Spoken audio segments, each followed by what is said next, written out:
take a moment to thank the Oaks, what they're doing, how they're raising the bar, how we're thinking about service and always rests upon understanding about diversity, equity, that always rests there. And without that, and you said it so beautifully, without that as underpinning, we can actually be doing more about keeping stereotypes going and actually doing the opposite of what we choose to do. So this is quite critical. I'm hoping next year that we can actually do some more equity and diversity work as part of ECSL. Is that a topic people would be interested in? I think that would be something to explore. Is that direction to go for next year? Yes. So again, I want to thank the students for being, because I know that you had to really think about what you wanted to say and prepare.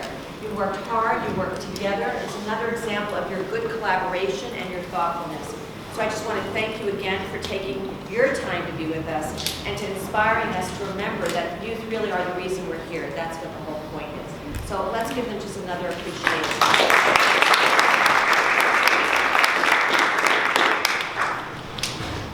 So for how many of you is this your first ECSL meeting? Oh my gosh. Well, that's pretty cool. You have to come back next year. Bravo to all of you. Right on. I'm going to stay and we will be part of us for as long as you are. It's really exciting. Welcome. Can everybody hear me okay? Yes. So Donna just told me this is our 75th ECSL workshop. Wow. 75. I was kind of blown away. That's older than me. It's a good thing. So what we're looking at with service learning, and for how many of you is service learning a new concept? Raise your hand. So in your materials, in your handout, there's a document that gives you an overview of the 5 stages of service learning. And I was also impressed in hearing about what the Oaks is doing, that she said the students are doing their investigation now, because investigation is the first stage of service learning. So you're going to see the document that has the bubbles. I just want to talk about that for just a moment. That in service learning, it has 5 stages. The first stage is what? Investigation. Thank you. In investigation, we dive deep. We find out what the issues are, we authenticate the need, and then we begin to really go deeper in the questions that we have.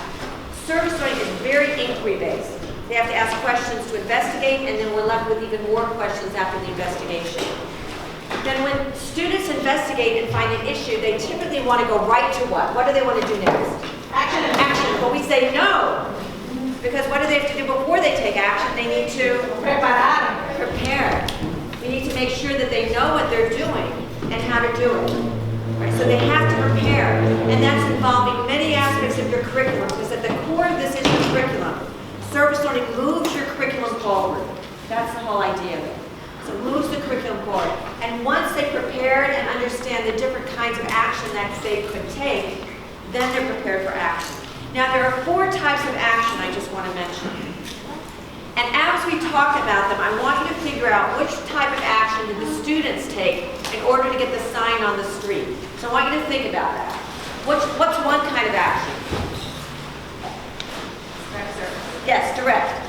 You've got to repeat. Your space. Direct service. Can somebody give me an example of what direct service would look like? Yes. Like the safety signs? No. It had elements of direct, but overall it's a different one. So we're getting there. Has aspects of it, yes. Doing yard work for senior citizen center. Right. If you're coming into face-to-face with another person and you see the whites of their eyes, that's direct. Right? If you're working directly with animals or the environment, that's direct. But if you do direct, what's another kind you could do? Indirect. And what kind of service might be indirect? Anybody want to give me an example? Would you like to give me an example of indirect? I'm sorry, I caught you after you took a bite.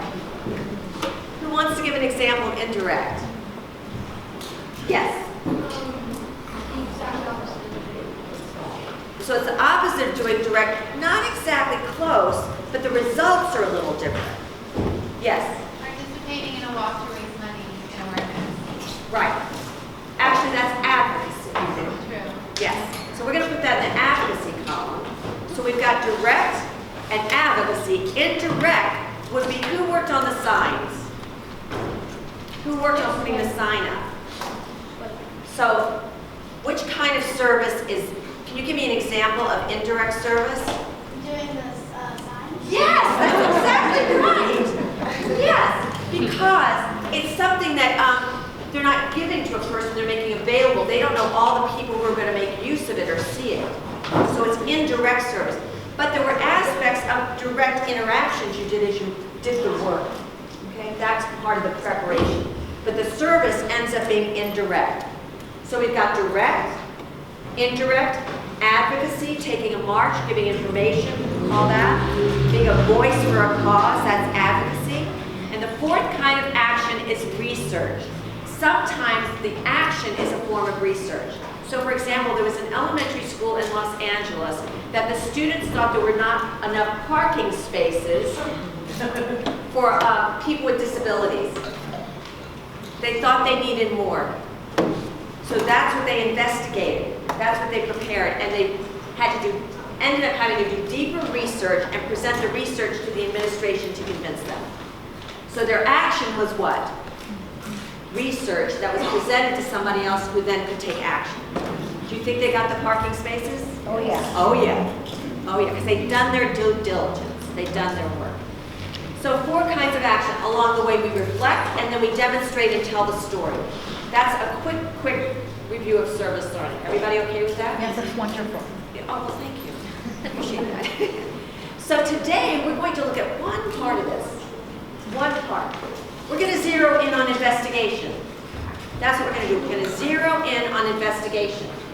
Because investigation is the critical platform that everything else stands on. If we don't do investigation well, then we're really going to not know the direction of what to do. So one of the things I developed over the years in looking at investigation is that when you have an issue you want to work on, students need to do research, am I correct? And most often, students go to what source for research? I heard the word, Google. Students think Google equal research. However, no one in the whole world ever has called Google a research engine. What kind of engine is it? Search. It's a search engine, right? If I need the phone number for the restaurant, I'm going to Google it. I just did that. So Google equals search. Research means to look again. When you look again, you discover something new that wasn't there in the first place. So you have to go deeper. There's 4 ways to do what I call action research. And who knows the acronym? Somebody in the room does. MISO. MISO, thank you. M-I-S-O. Can everybody at the count of 3 say MISO? 1, 2, 3. MISO. One more time, 1, 2, 3. MISO. One more time. MISO. Now you're going to remember it, right? Okay, so 4 kinds of action research. Can anybody in the room tell me what M stands for? I know some of you know this, we've heard this a lot. Media. Now what could media be? What is media? What kinds of media can students use? Yes? TV, radio. TV, radio. What other kind of media is there? Yes? Google. You could use the internet and Google? Yes? An iPad. Yes, you could use an iPad. Yes? Social media. Social media. You can, yes? Computer. Yes. What else is media?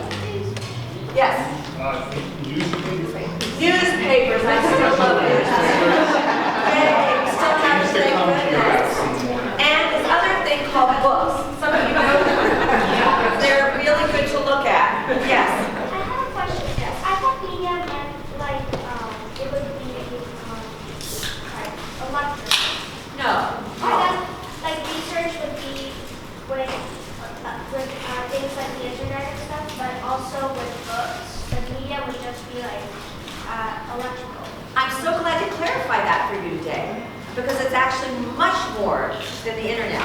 And then one of my favorite kinds of, 2 kinds of media that I love that we didn't talk about are billboards. Posters. Commercial. Yeah. What? Commercial on a show. And also maps. Maps are a form of media. And think of how much you can learn by looking at a map. You must have had to look at a map in order to figure out where those signs needed to go. That's media. Now, interview. That's the I. When you interview an expert who has expertise on a topic. Very important. Someone who's an expert. And there are many experts at your schools and in the community, and kids asking for time for experts really work. I just want to mention, how many people remember, this is the adults, the kids weren't alive, the Jalisco cheese, problem that we had years ago. There was Jalisco cheese, there was a breakout with some, toxic things. It was a big thing in Los Angeles. I had a group of students who were scheduled to meet with was it the mayor? I think it was the mayor of Los Angeles, just when that broke out. He was doing a press conference on it. Get the picture? And he said, I have to stop. I'm going to meet with some high school kids now. Priority. Adults want to talk to kids, so they're much more accessible to kids than to you. That's really how it works. So use the age thing to make it happen. What does S stand for? Survey. Thank you. That's what we're going to focus on today. We're going to focus on different ways that surveys really are really critical, and we're going to figure out why. And O is what? Observation. Thank you. Observation. Now, all of these are important, but we decided as a team, today we're going to focus on surveys. And what they look like, we're going to do them, we're going to make them, it's going to get a little wild and crazy soon. Everybody all right with that? All right. Just so put on your seatbelt, we're going to speed up now. Just so you know, some of you have already completed 2 surveys. I hope during the course of the day, you'll have a chance to do them.